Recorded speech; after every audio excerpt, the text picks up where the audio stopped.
It's been a while, hasn't it? Hey guys, CreamCrazy here, and it's the first video I've done in a month. This is what happens when work and the depression kind of kicks you in the nuts and makes you not really want to do much. Fact of the matter is, guys, I thought I'd take a break from my work to give you a video which I believe is Wrestling Rant 81. Instead of the usual, I'm going to be talking about a multitude of topics. In fact, you can see them on the screen right now.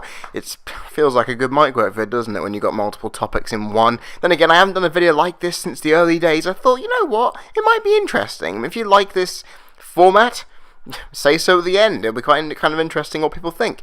Nonetheless, a lot of things have been happening in the month since I decided to not really make a vid, and yeah, most of it may have happened in the last week or two, but fact of the matter is, a lot's happened.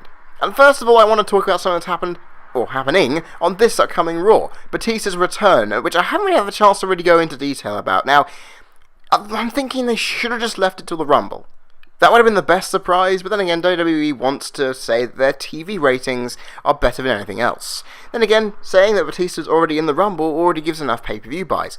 To me, Batista returning is a double-edged sword for me. You know, I don't really understand what WWE have planned for this guy, and I really just hope to God that they don't do something that they're going to ready to regret. You know, I mean, Batista returning is all well and good, but having him return and go against Randy Orton at WrestleMania? Not a good idea. You know, I'm fine with him facing Randy Orton, just not for the championship. I don't want him to win the Rumble. I think in business sense, sure, that may say, oh, we've got a big bankable star versus a big bankable star, but that's not what WrestleMania is really about. I've said that countless times before. WrestleMania is an avenue of change. You shouldn't just try and make a lot of money out of it, right, Rock Cena? The fact of the matter is, this year's WrestleMania has a lot going for it. Especially if you look at the guy like Daniel Bryan, whose turn on the Wyatts, fucking brilliant. I mean, the crowd went nuts for him, and he should therefore be a favourite to win the Rumble.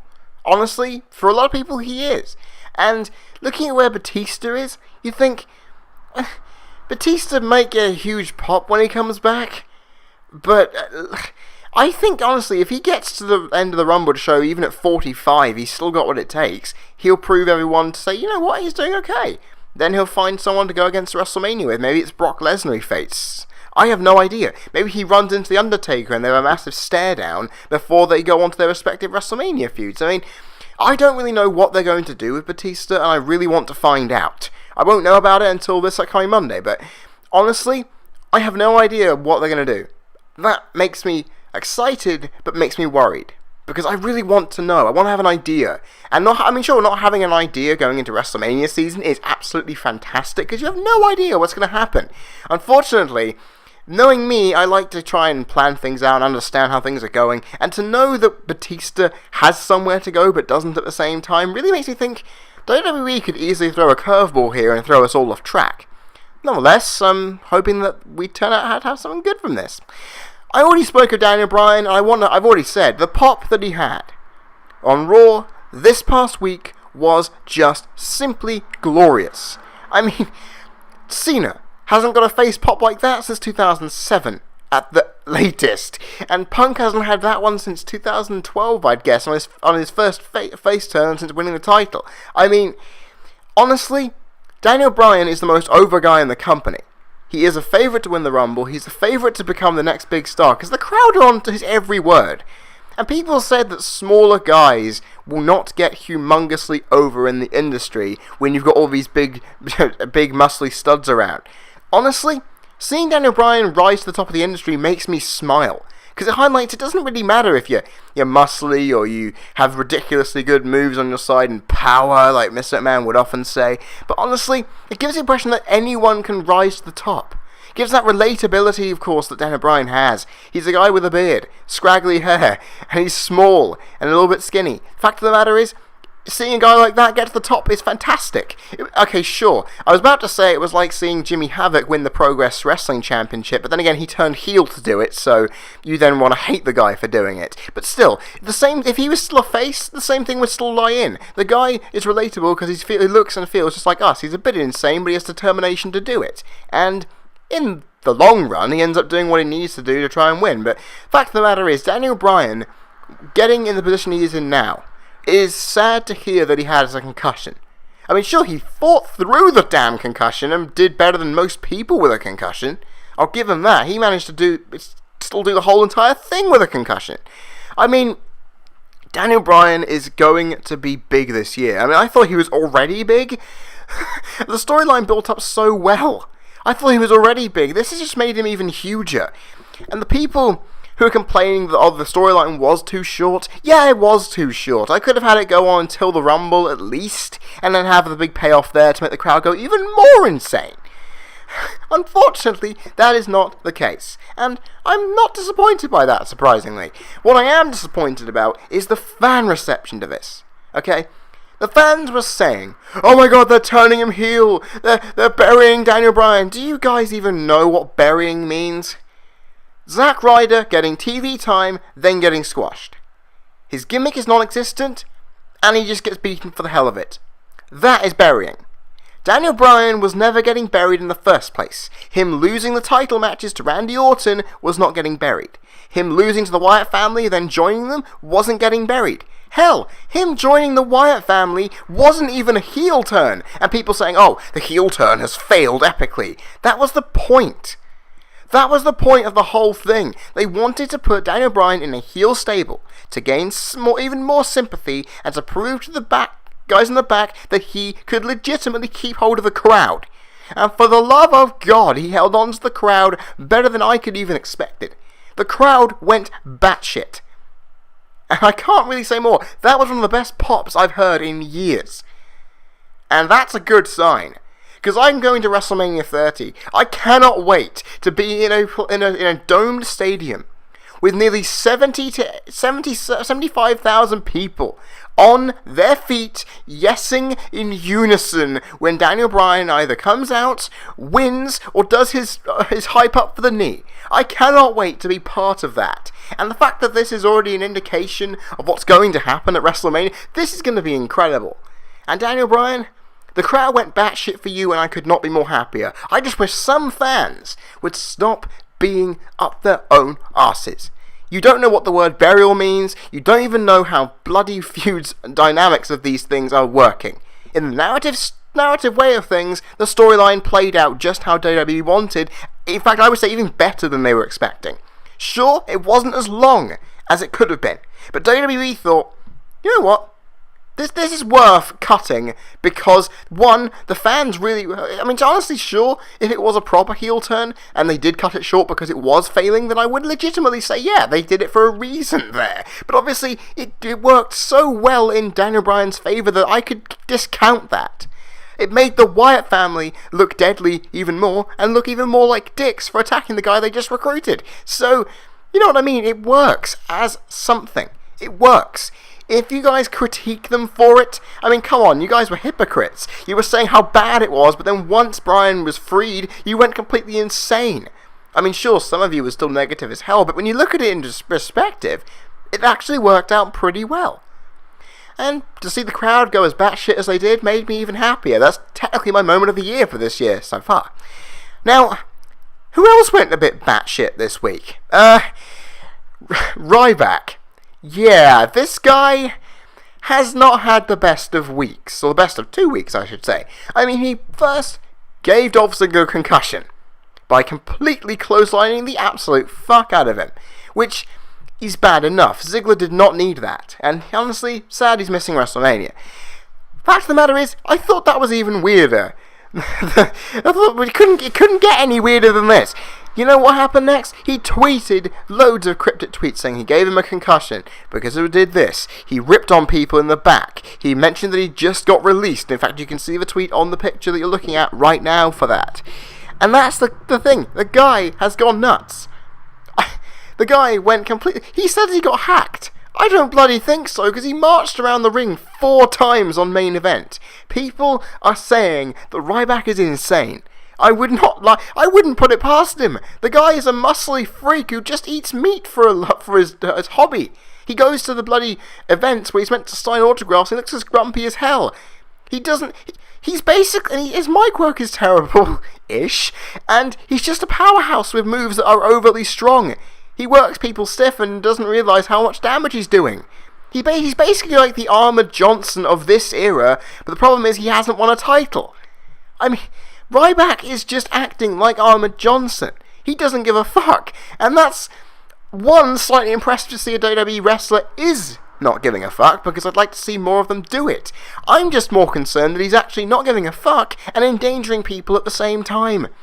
That's just really stupid. I wouldn't have even done that. If I was in your position, Ryback, I wouldn't have even touched that. If I was feeling a bit insecure about my place in the company, and was feeling a bit off the wall in regards to how I feel about everything, I wouldn't just go out there and whack the crap out of people, act completely insane, and make them hate you even more. I mean, people may have been surprised by your "was just released" comment, but come on. People don't really take things literally. Well, yeah, actually, no. Scratch that. The IWC take things literally. They just literally went and said, "Oh my god, he's actually released, thank god, yes." And then they found out it wasn't, and go, you troll. Fact of the matter is, Ryback, if you're gonna troll and be a bit crazy, incorporate it into your gimmick and make yourself a little bit more entertaining. Don't just do it and think that you're just going to get yourself released. If you want to get released, if you do, hand in your notice. If you actually want to, hand in your notice. Don't just go around trolling people because you believe it'll give you some extra hype. The hype went away when you went on Raw this past week and had a bloody shit match with Cody and Goldust and your partner Axel. You put all that hype into not even increasing your game. It wasn't worth it. Please just don't. If you're not going to incorporate it in your gimmick, just shut the hell up. You're nothing special, Ryback. Seriously, if you were anything special, you would have made it somewhere. You would have been given the title run beating CM Punk. But no. WWE realised this guy may be something interesting, but he's not that good. And look where you are now. You're tag teaming with Curtis Axel in a team that no one really gives a crap about. So, how did that all turn out for you, huh? Paul Heyman couldn't do something for you. He couldn't do anything for your partner either, but honestly, Ryback, if you want to get released, hand in your notice. Just walk away. If you don't, just shut the hell up. Anyway, speaking of going to WrestleMania, as I've done earlier, which I'm probably going to mention all the way through, because now I've given my channel a bit of a purple and gold paint job to ensure that, I'm also going to the Hall of Fame ceremony, and I will be sitting next to Rico H3 as we enjoy the living crap out of that ceremony. And we found out this past week who the first inductee is. Now, we had a feeling it was going to be someone big, and it was going to be, we had a rumour going around it was going to be the Ultimate Warrior. And lo and behold, we found out it was the Ultimate Warrior. Now, I'm not a fan of the Ultimate Warrior. You guys know that by a million miles. I am not a fan of the Ultimate Warrior. I don't like the guy as a wrestler. I don't like it as a guy. And honestly, he's annoying as hell.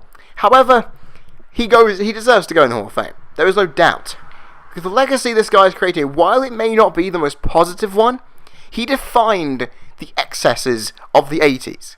He defined the muscle-bound, larger-than-life, charismatic freakazoids that were on top of the company back then.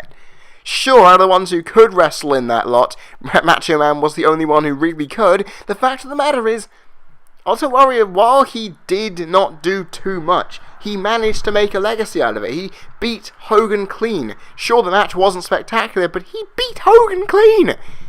It was supposed to be a passing of a torch moment. Sadly, it wasn't.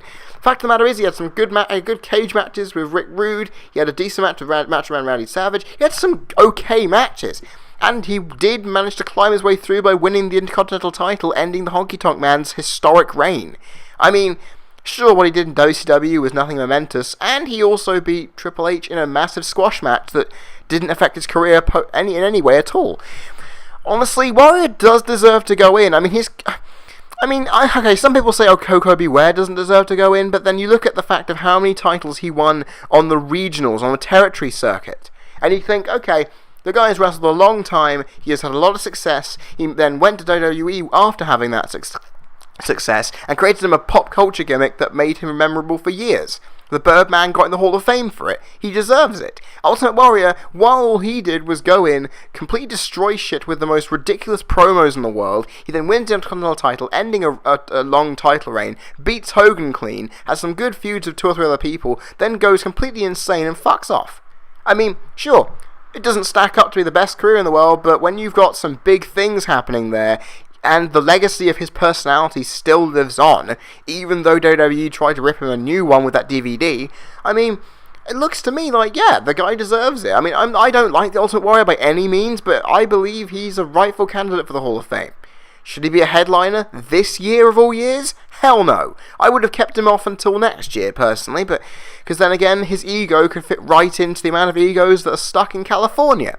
Nonetheless, I would have preferred Rant Macho Man or Owen or someone else to go in as a headline this year. Hell, we don't even know what's happening with the rest of them this year, but then again, I would love to hear his speech. I don't know if he's going to shoot on WWE and slag people off, or is he really going to just be really sympathetic about it and just kind of reflect on what is bad things of his career and highlight how good he had it. I don't know what he's going to do. I don't know if we're going to see the insane steroid-induced, cocaine-fueled warrior that we saw back in the 80s or 90s, or are we going to see a normal guy? You know, I don't really know what to expect, and that's kind of making me excited knowing I'm going to this thing.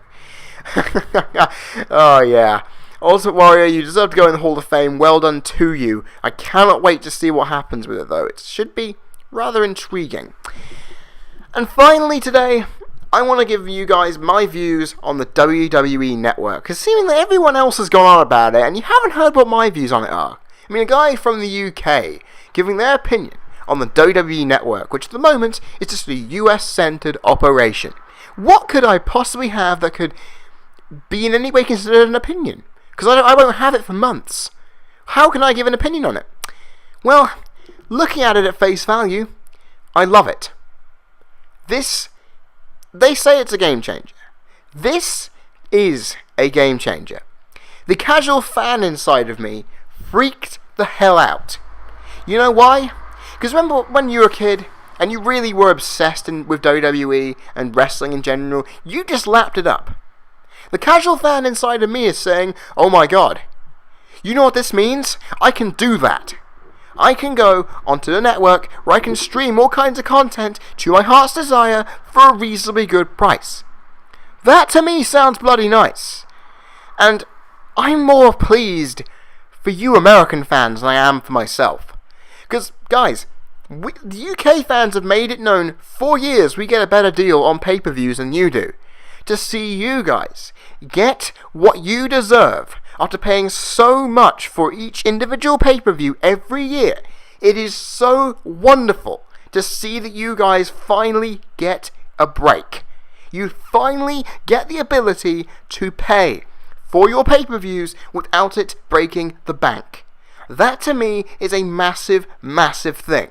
Because sure, you used to spend, say, $400, $500 on pay-per-views each year. Hell, it was nearly like $600 at one point. The fact of the matter is, you're paying $10 for everyone. Every single one. And you're getting the bloody classics too. I mean, it is wonderful. It is wonderful.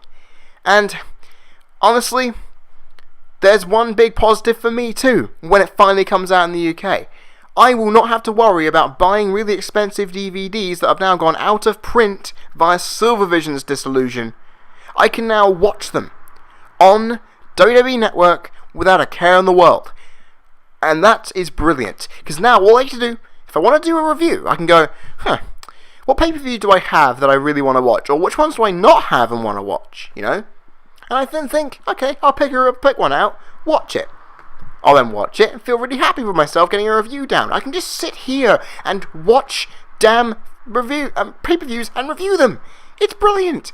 It's fantastic. It's just better than buying a DVD, an old DVD that's really expensive.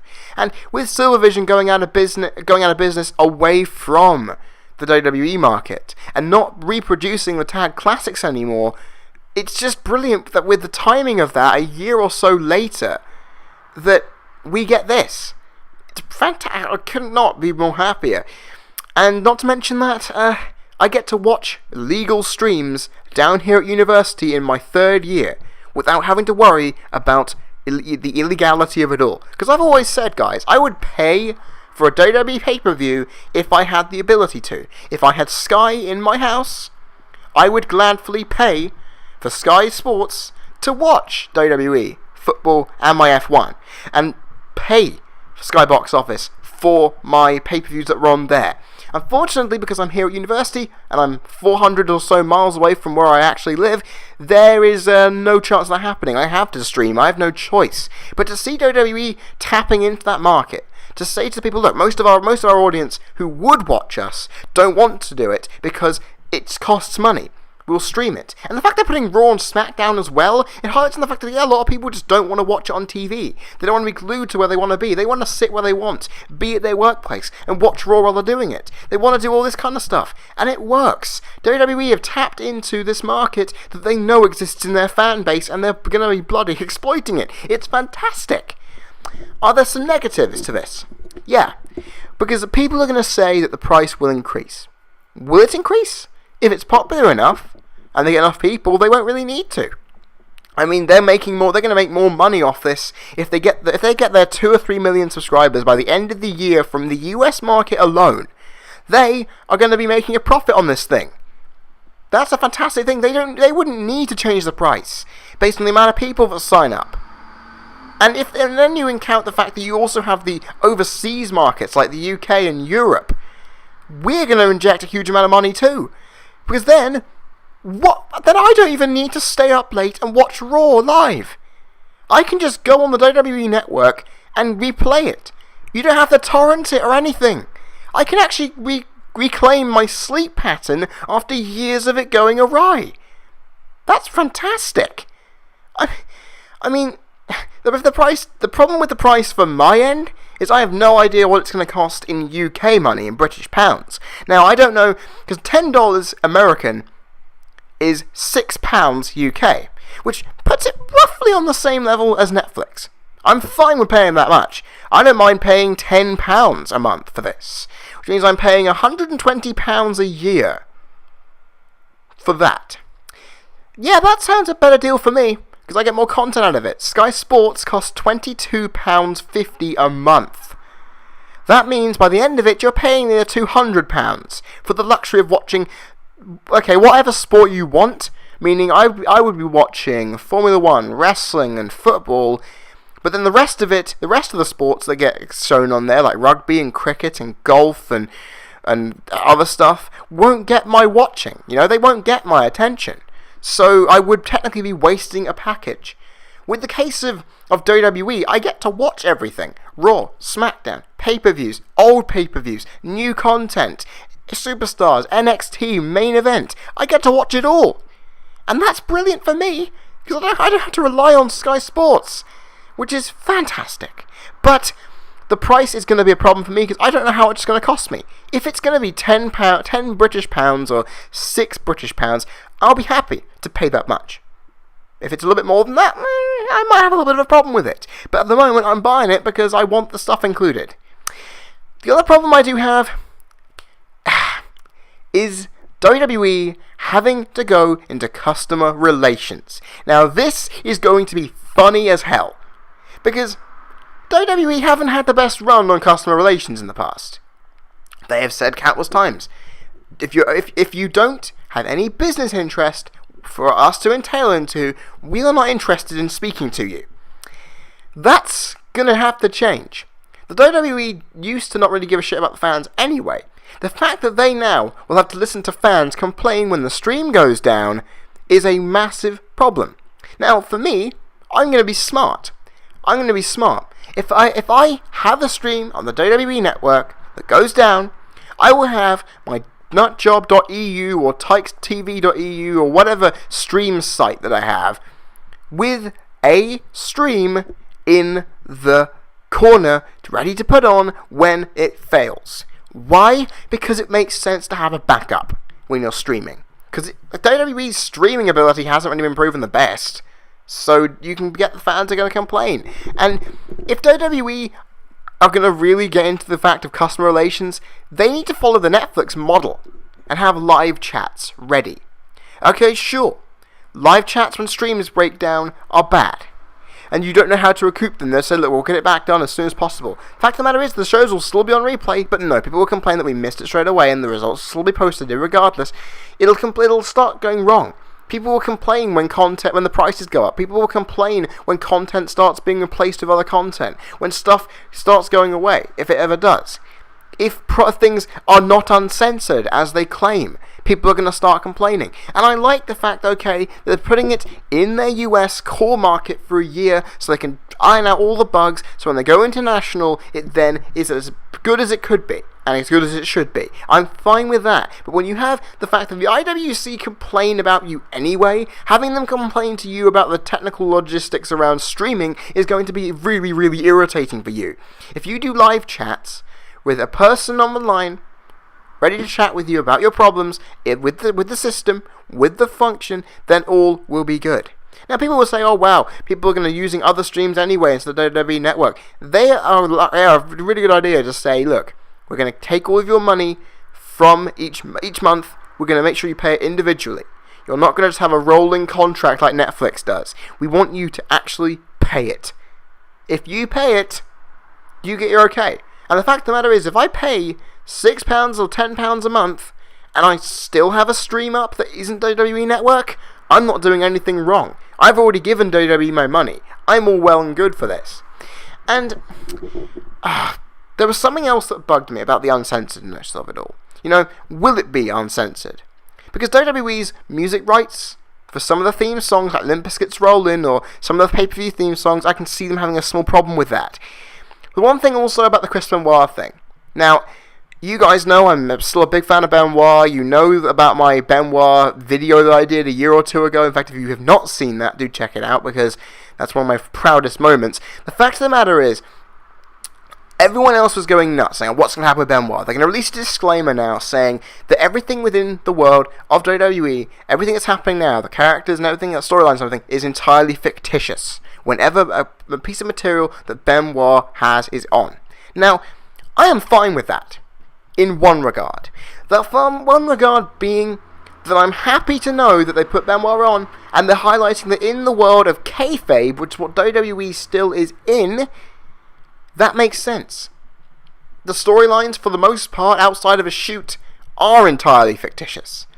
Most of the times, the characters on WWE television, in gimmick terms, are entirely fictitious. Even if that gimmick is an extension of their personality, it's still a gimmick. It is entirely fictitious. That makes sense. The one problem I'm gonna have is if they really do what they do on the WWE DVDs and censor out any positive commentary towards Benoit. If they say to people, oh, the title reigns that Benoit had are entirely fictitious, they don't matter. They do. They matter a lot. And to a person like me who look at the history of these championships and actually takes them seriously, and I do, I like looking at the championship history and going, these aren't just props. They're legitimate things that need to be given their legitimacy. And unfortunately, if they say that every title Benoit won, when it's shown, is entirely fictitious and the commentary does not praise him for winning, what are you going to do? Gloss over everything? I know you want to protect yourself. I know you, WWE, want to protect your core business model and not have people go, oh my god, why are you putting a murderer on your television or your network? Or I understand the reasoning behind it, and it's totally understandable, but like MVP said, you can't just completely erase him. You can't.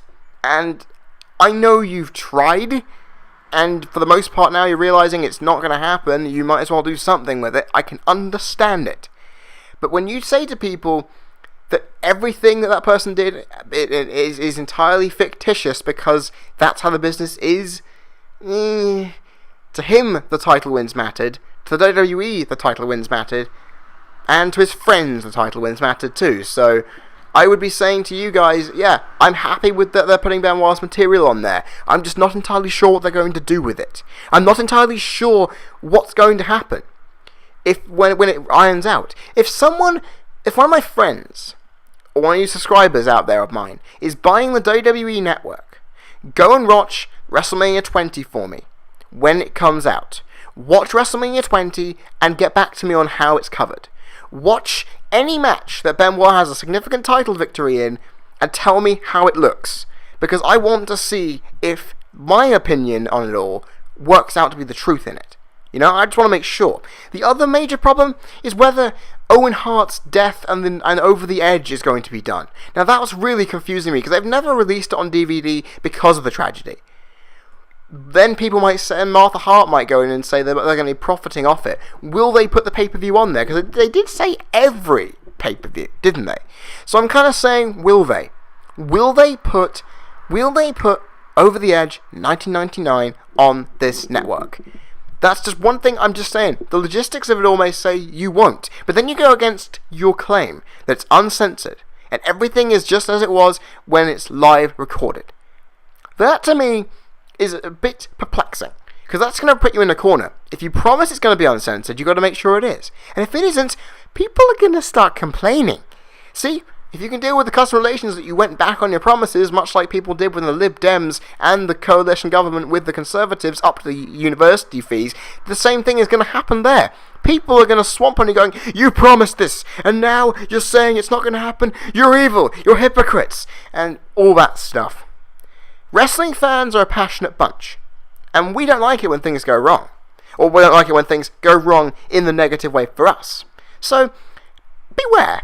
You're going to be rounded with a shitload of complaining, and it's going to happen. So I go back to the bloody customer relations thing. If you can't handle the people, you're going to struggle. You're going to struggle. And if it doesn't get enough people, I mean, sure, you're going to shove it down our throats. The fact of the matter is, I'm going to buy it regardless. But people are maybe not to. Maybe they're saying, even $10 is too much. At least you're getting something out of it. I'm just saying. Just saying, folks. There you go. There was something else that kind of got on my nerves about this. The WWE Network is the one thing that I'm a little bit concerned about because, well, is it going to work? Most of the things WWE have done haven't worked.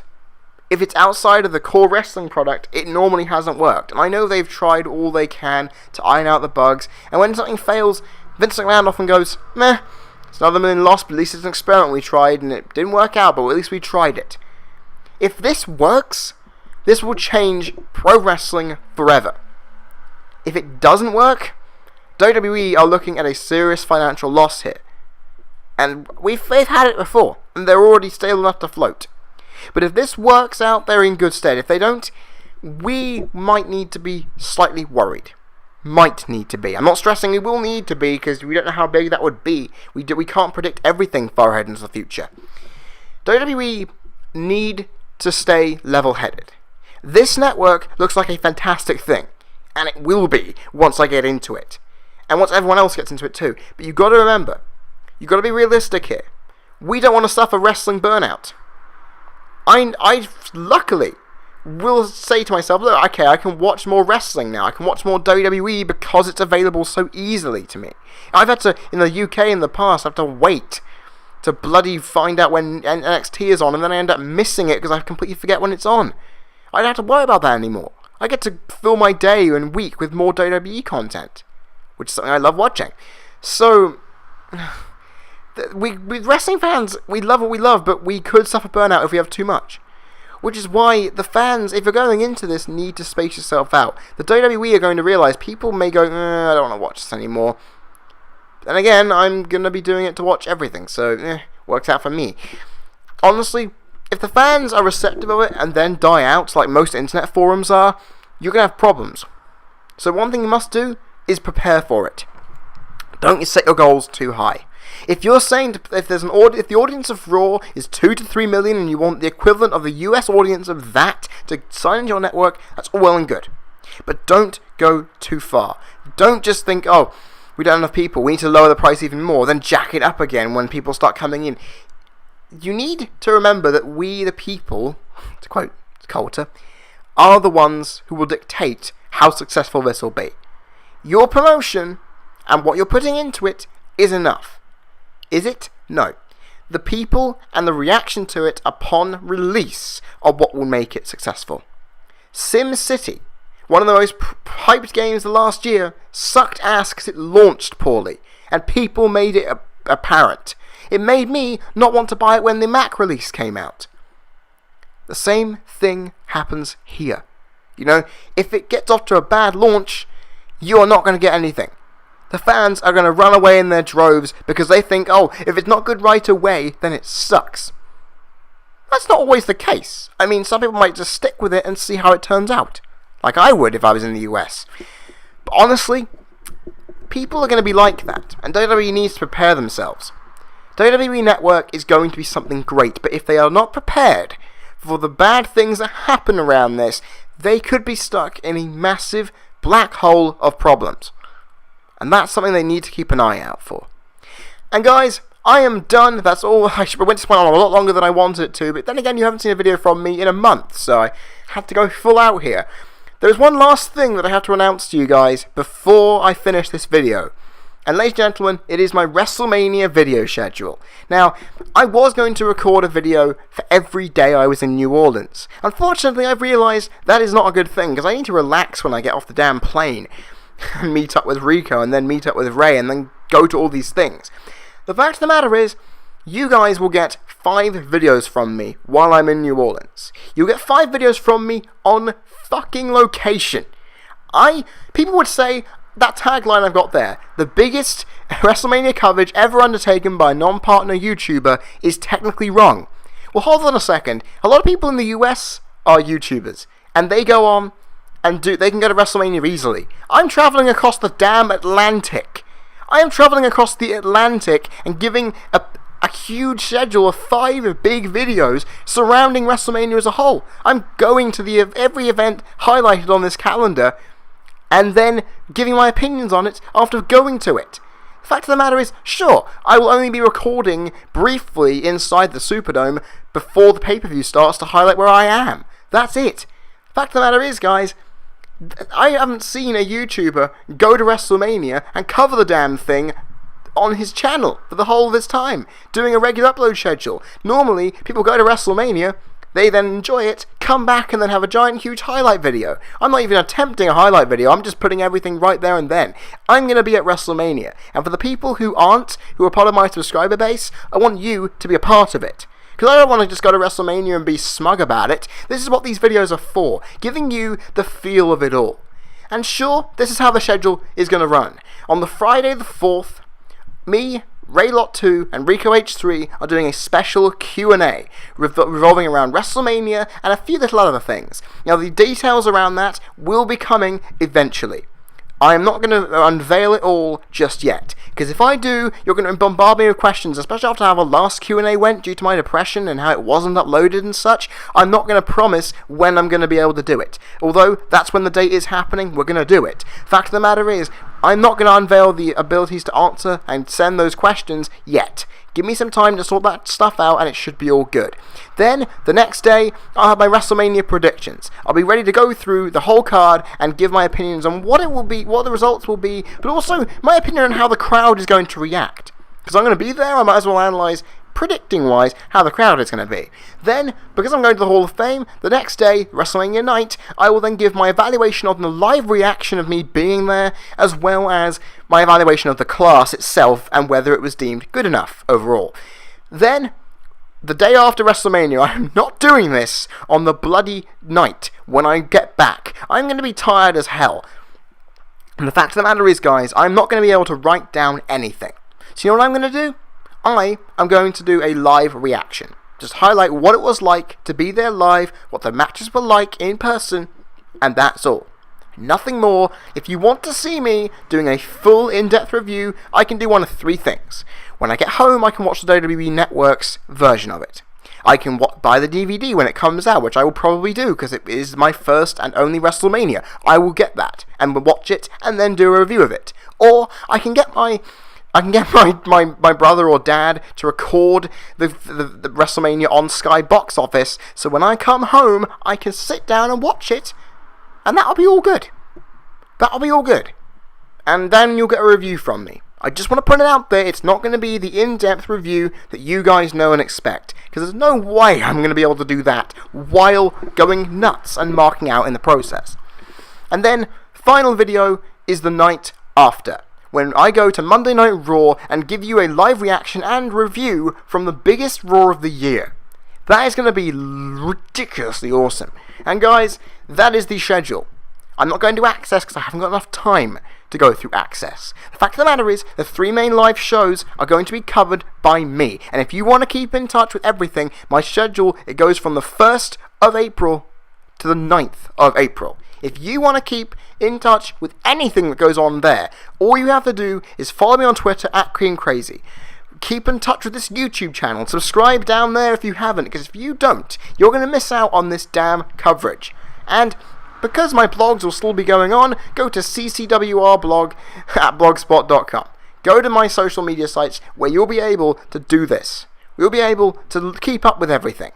Because I may be announcing this 3 months in advance, but I might as well. Because if I didn't do this now, people would go insane. It would be unpredictable. And I want to get you guys hyped for this, because I'm already hyped.